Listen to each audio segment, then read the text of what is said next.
এই institution গ্যাম films entertainment,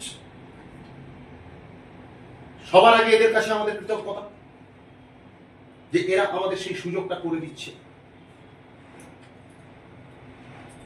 তোমাকে বুঝতে হবে যে তুমি কোথায় যাচ্ছ, কি কাজ করছো, সেইটা কিন্তু বোঝা দরকার। ক্লিয়ার? Very good.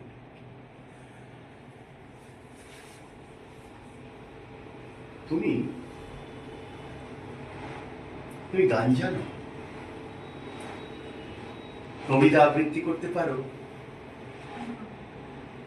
নাচ জানো? দেখো, ওর মধ্যে কিন্তু একটা অদ্ভুত প্রতিভা খুঁজে পেলাম আমরা। কি প্রতিভা? ও নাচ জানে। এই জায়গায় যদি তোমরা নিজেদের প্রতিভাকে মেলে ধরতে পারো,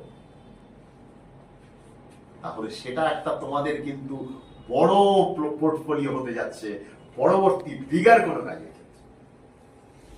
দিদি, কথাটা ক্লিয়ার বুঝতে পারলেন? ধরুন এই যে প্ল্যাটফর্ম, এই প্ল্যাটফর্মে আপনি যে সুযোগটা পেতে যাচ্ছেন বা পাচ্ছেন, সেইখানে আপনার একটা তো অভিনয় প্রতিভা মানুষ বুঝতে পারবে যে এই মানুষটা এটা পারে, এই শিশুটি এটা পারে। সেটাই পরবর্তী দিন, তার কারণ এখন যুগ হচ্ছে সোশ্যাল মিডিয়ার যুগ, সবার হাতে এই বস্তুটি, সবার হাতে।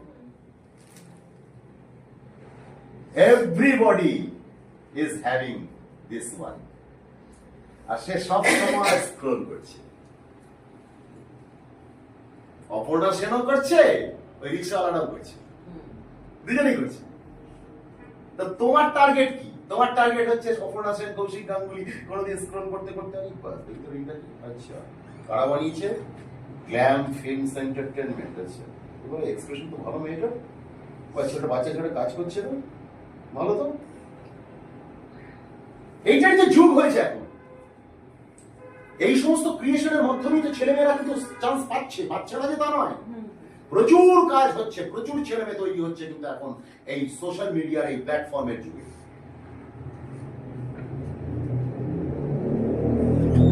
কেউ হয়তো নিজেরই বানায়, আবার কেউ হয়তো কোনো কোনো ছোট ছোট ওয়েব সিরিজের মাধ্যমে কাজ করছে। ফলে এই যে জায়গাটা, এই জায়গাটা কিন্তু একটা ব্যাপার, সমস্ত জায়গায় সেই সুযোগটা নেই। আমার বক্তব্য হচ্ছে, তোমরা যদি নিজেদেরকে মেলে ধরতে পারো এবং একটা প্ল্যাটফর্ম পাও, তাহলে ওয়াই নট।